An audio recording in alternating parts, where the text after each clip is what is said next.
21 नवंबर 2023 का दिन है। भारत की बात कर रहे हैं शुरुआत से 1878 जी, वर्ष 1878।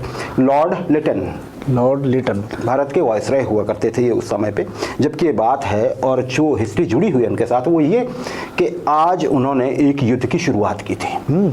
और ये युद्ध की शुरुआत एक दूसरे देश में हुई थी एक तरह से, हाँ। और तीसरे देश के खिलाफ हुई थी। सेकंड एंग्लो अफगान वॉर की शुरुआत की थी इन्होंने, घोषणा की थी, जो हुआ था, हालांकि बड़ी सफलता नहीं मिली थी। पहला हुआ था, उसके बाद दूसरे की। और ये हुआ क्यों था कि रशियन इन्फ्लुएंस बढ़ रहा था अफगानिस्तान में, हाँ। और अंग्रेज नहीं चाहते थे कि ऐसा हो, क्योंकि उनको लगता था कि फिर भारत की ओर कम्युनिज्म था, है ना जी, उस समय पे। अभी तो नहीं आया था खैर कम्युनिज्म, लेकिन एक तरह से ट्रेंड वहाँ का ही था। तो उस चीज़ को रोकना चाहते थे रूस से। अगर हम वैसे भी देखें तो यूरोप में एक गुट होता था जिसके रूस से ज़्यादा बनती नहीं थी, इंग्लैंड उसी में था, प्रभाव वहाँ का यहाँ चेक करने की कोशिश की गई थी। अच्छा जी, बोलते भारत विभाजन भी इसीलिए किया गया था, ऐसा कहा जाता है जी। 1980 राजेश, अमेरिका का राज्य है नेवाडा, और यहाँ पे पैराडाइज स्थान पर एक होटल है अभी भी, MGM grand hotel. MGM grand hotel. आप तस्वीरें देख रहे हैं राजेश, आज के दिन यहाँ आग भड़क गई थी। 1980 की बात है, बड़ा होटल है ये जी।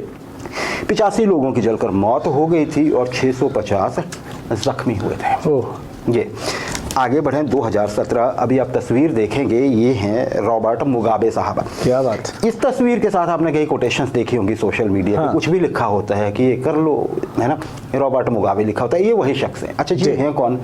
आप इनके चेहरे पे ना जाएं, इन्होंने बड़ा आयरन फिस्ट से, बड़े आयरन फिस्ट मतलब खूब सख्ती से राज किया है। कहाँ? जिम्बाब्वे में, हाँ, है ना जी। आप समझते हैं जिम्बाब्वे अफ्रीकन देश है जहाँ पे गोरे भी होते हैं और अश्वेत भी होते हैं।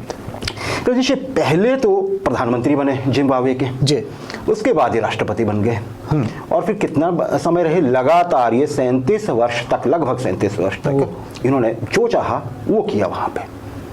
अच्छा, अब हुआ क्या इनके साथ? इनकी पत्नी की भी, चलिए उसमें मैं छोड़ देता हूँ, उनको लेके भी लोगों में बड़ी नाराजगी थी, उनकी जीवन शैली को लेके भी जी। आज के दिन इन्होंने पद छोड़ दिया था। अब ऐसा क्या हो गया? ऐसा हुआ इसलिए कि वहाँ पे चुनाव हुए थे और संसद जो थी इनकी कार्यप्रणाली से दुखी हो गई थी, जनता भी दुखी थी, और इम्पीचमेंट की कार्रवाई शुरू कर दी गई थी, महाभियोग, क्योंकि राष्ट्रपति को वैसे हटाया जा सकता है ना। सही है। तो संसद में वो कार्रवाई शुरू हुई थी, इनको लग रहा था कि पूरे खिलाफ है, ये पास होना, ये इन्होंने रिजाइन हट जाना। हाँ। रॉबर्ट मुगाबे, आप देख रहे हैं जी, बिल्कुल।